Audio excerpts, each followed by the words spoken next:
Hello guys, I'm Ted and I am here to discuss the new course and the new direction for the series, for the platforms. Um, for the Instagram, the new course is going to be World History.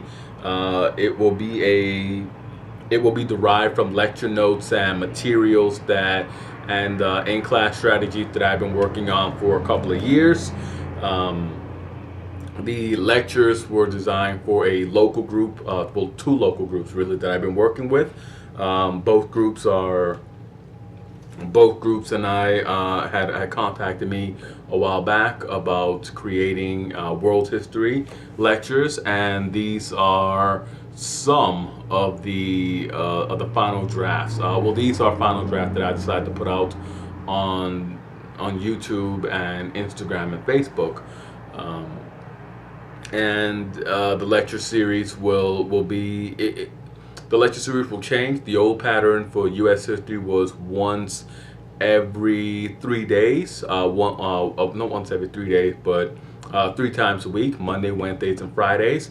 The new lecture series will be the new lecture series. The new video release dates will be Monday through Friday. So there'll be a video out Monday, Tuesday, Wednesdays, Thursdays, and Fridays.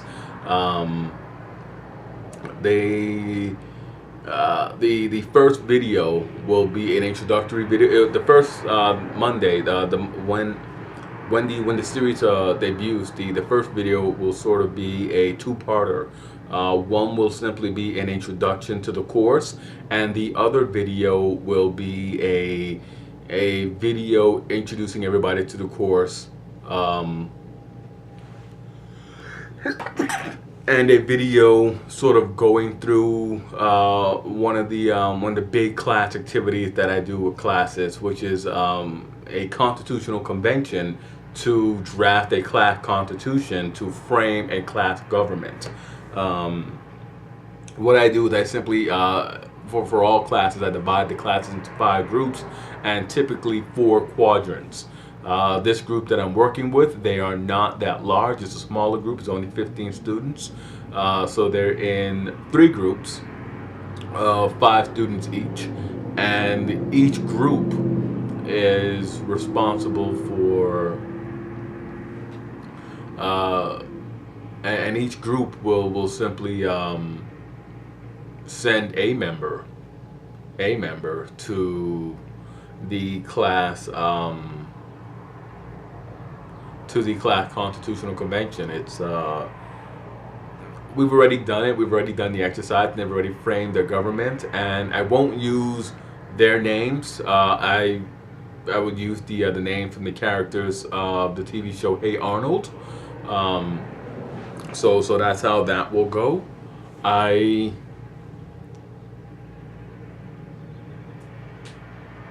um, I use the character from the TV show Hey Arnold.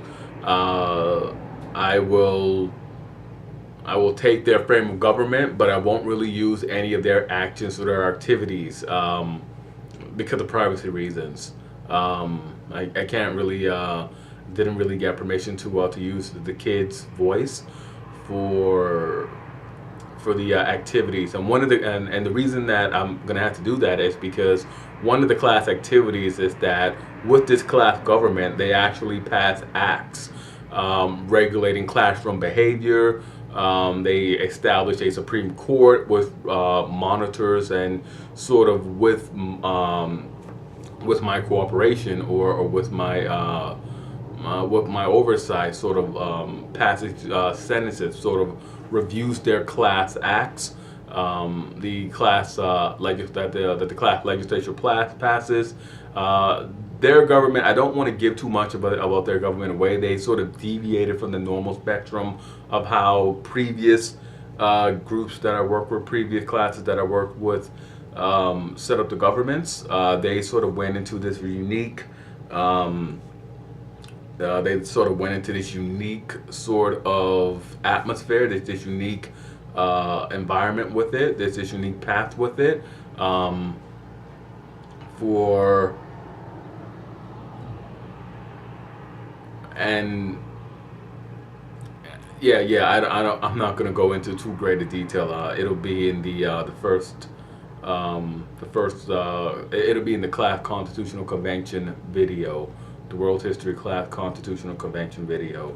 It's really interesting, very creative. One of the what they did was actually one of the things that I wanted that I want the classes to do, and they picked one of the frames of government that doesn't really get picked a lot.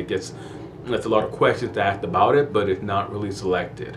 I'll try to record from the laptop if I can, and if I can't, I'll simply try to post, try to make a video with simply the screenshots then of the class government, of the document that they create. And of course, if you really want to see the class documents, you can always go to the Instagram, History with Ted at Instagram, to view the documents, or you can go to Facebook and view the documents on Facebook. And again, any feedback that you can give on that as well. It's a nice experiment to conduct with the class, to have them create their own government, their own legislature. It's a great way to bind them into social science.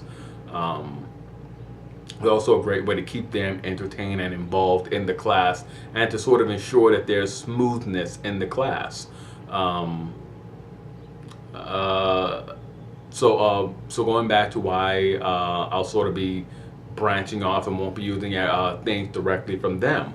With the class government, there's an activity, a weekly activity that I like to do, in which I have the classes sort of go through a visual stimulation. I have them play a game, typically one of the Total War games, or one of the the Sid Meier's Civilization games.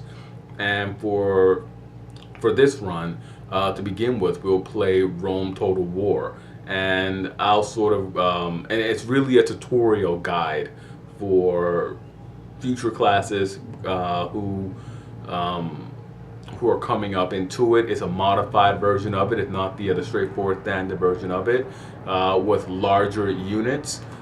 Typically, the infantry units are 160 men.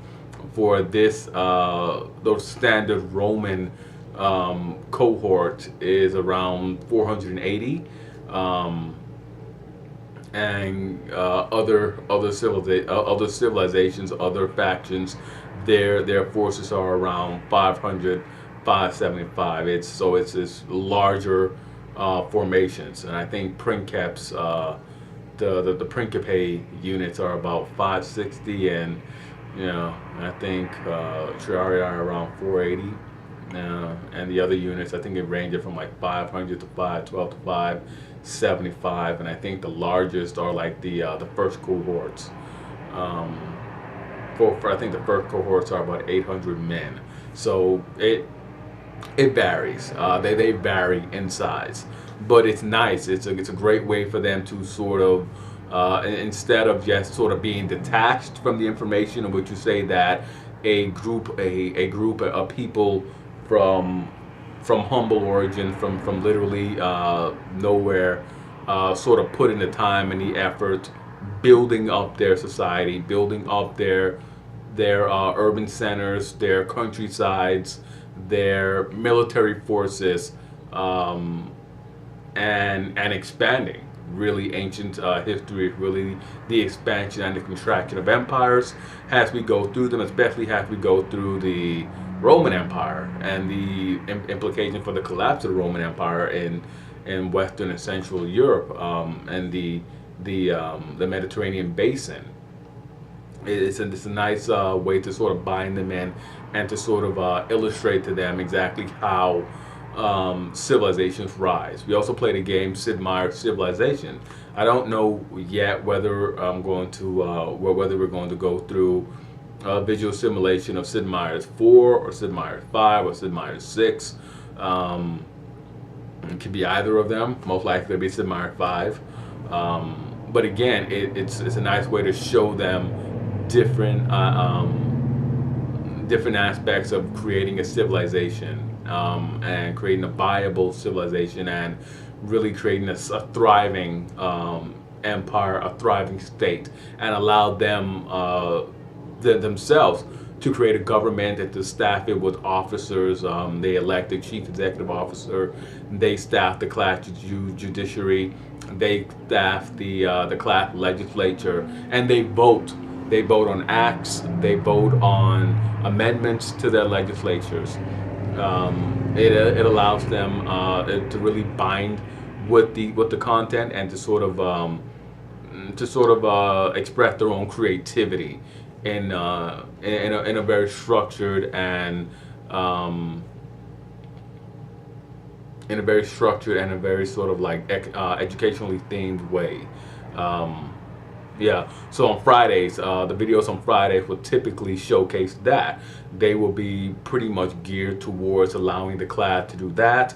We will pick up, the group that I'm working with really wasn't interested in evolutionary history, so we will pick up with the riverine civilizations.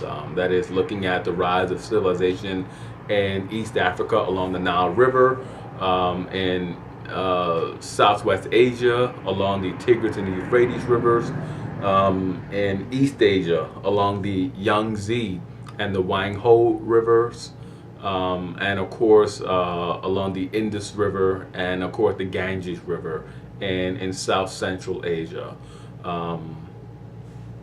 We'll ping pong around the first half of it. The first half of this world history block will go from around let's say 4500 BC up until around the year 1400 in the Americas, and around 1300 in East Asia, and around let's say around 900 in Western Europe and the Mediterranean basin. Sort of stopped on different sort of plateaus. Yeah, but it won't go into the Mongol era. It won't go that far. It won't. Typically, a lot of classes, particularly when because these guys want to get through the 1 year. Typically, it's either presented in a year from there to there, or in a year or in a year the course will begin with early human history and end at around the Renaissance. We're not ending at the Renaissance, is what I'm trying to get at. We'll pick up with the High Middle Ages and sort of run through to contemporary republic, to the contemporary world, I mean, in the second half of it. But those should be fun. And that's all in the upcoming lectures, the sort of expansion of our course. And in the course of writing the world history lectures, there was a lot of things that I realized that I wanted to go back on and cover, and that I didn't have a chance to cover. One of which was going into depth with the history of Egypt, and also because I had to skim through a lot of things that I would have wanted to have discussed in greater detail with the history of ancient Rome. I'm not primarily that interested in the history of ancient Rome. I'm very much a history of Northeast Africa, dealing primarily with states and activities of peoples living along the White Nile and the Blue Nile, and then the states and the cultures that arose, and the culture, I should say, that arose in the Nile River Valley. So I really probably want to get back to those, but it'll be world history, and I'm also trying to gain my certifications for economics. So an economic course will be somewhat in the future, and again I'll use the because I regularly use the class government models for when I work with kids. It's a great way to establish to manage a classroom. It's part of it is my classroom management scheme, but it's also a great way to bind them and to tie them in to what's happening in class and to sort of give them the prestige of office. It really sets off a cultural competition to do well enough in your class, or at least to make the right deals in your class to gain access to office. Um, I've seen virtual dictators arise from the class governments, in which a student will simply use popularity outside of the classroom to become the class president and to maintain a monopoly on the office, and to simply ensure that everything went well by nominating people for executive offices to serve as his vice president and um, his chancellor and prime minister, constable, people who could have competently done the duties, fulfill the duty obligations of those offices. And I've also seen students who didn't know that they had it in them to be a leader in the classroom until office was thrust upon them, and they surprised themselves. So it's a nice way to it's a nice activity. It's a nice way to sort of bind the classes in and to sort of open their eyes to different aspects of government, and to sort of jumpstart their interest in the materials that we're covering, the ages that we're covering. And the class government, it it follows from, I guess, one game to the other, one visual activity to the other. So we'll begin in the ancient world, we'll transition into the medieval world, and then we'll go into the early modern world. And I like to end the courses with Sid Meier's, because Sid Meier's takes you through all of them, whereas the Total War games really just give you an intense focus on one of those epochs. For world history, I'm thinking Rome Total War, Medieval Total War, Empire Total War, and then one of the major Sid Meier's games. And by the time we get to the Sid Meier game, by the time we get to the end of the course, they would have known, we've covered enough civilizations for them to really just zero in and have a concrete idea on which civilization, which cities, what type of structure they want for their government, what type of activity they want to pursue. And also by the end of the semester, they're pretty much familiar with the way that the Total War games flow, that they're pretty familiar with the what to expect. By switching it up and putting Sid Meier's at the last game, it's a nice final check test on the evolution of their government and the evolution of their group problem solving strategies. But anyway, we'll get into all of those. We'll get into those visuals, activity simulations, and for those who are watching it, it is a tutorial, so I won't be out to win the game. I am actively planning to lose at least one of these campaigns. Well, not actively planning, but just simply, I'm simply going about making the novice mistakes that some legislators, that some groups, some classes who never played the games would make. That is overly stocking an army with infantry, overly stocking an army with cavalry, expanding way too fast and sort of encountering rebellions and losing. Sort of mistakes like that, risky attacks and whatnot, or just playing docilely, things like that. And then also switching it up to sort of reflect who's coming in to power. It should be really interesting. I hope you guys enjoy it. And of course, the lectures will be coming Monday, Fridays. Fridays will be for the class government. Monday, Tuesday, Wednesdays, and Thursdays will be basically lecture days. I do have days where I won't have a video drop or anything. Those will be test days. And if you'd like to see the test, or even just take the test, it'll be posted on Instagram and Facebook. So you can go to those sites and to the History at TED Facebook or the History with TED Instagram, and you'll be able to view the test there. but there'll be tests. There are examples, in-class examples of class activities that I like to do. That is putting together study guides. That is examples of how to take notes.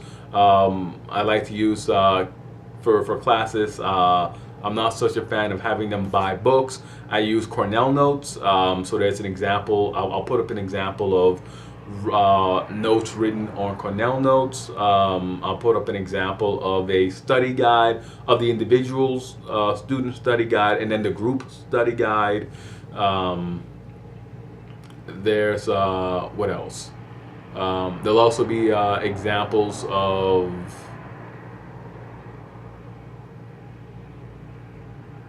what else? Examples of filling out the KWL charts. It'll be interesting, it'll be fun, and that is where we're heading in the next lecture series, World History, along with some of the classroom activities that I put together. As always, hit like, subscribe, and comment. I am Ted, and this video is going to drop on a Friday, and the Monday after, and the video the Monday following this video's release will be the first videos, the Introduction to World History course and the Constitutional Convention video. Those two will drop. Hit like, subscribe, and comment. I am Ted, and I hope you guys enjoy the new course. Also, the Fast Fact videos will be coming back. It's become apparent that those were the most popular videos that I put out. They're quick and to the point. So I will put out Fast Fact videos. So there will be 2 videos on Monday, Tuesdays, Wednesdays, and Thursdays. For every lecture, there will be a Fast Fact that accompanies that lecture. And as always, I am Ted. Hit like, subscribe, and comment. And I'm excited for the new course, for the new adventure we're going to go on with the lecture series. And I hope you guys are too. And I will see you guys next time.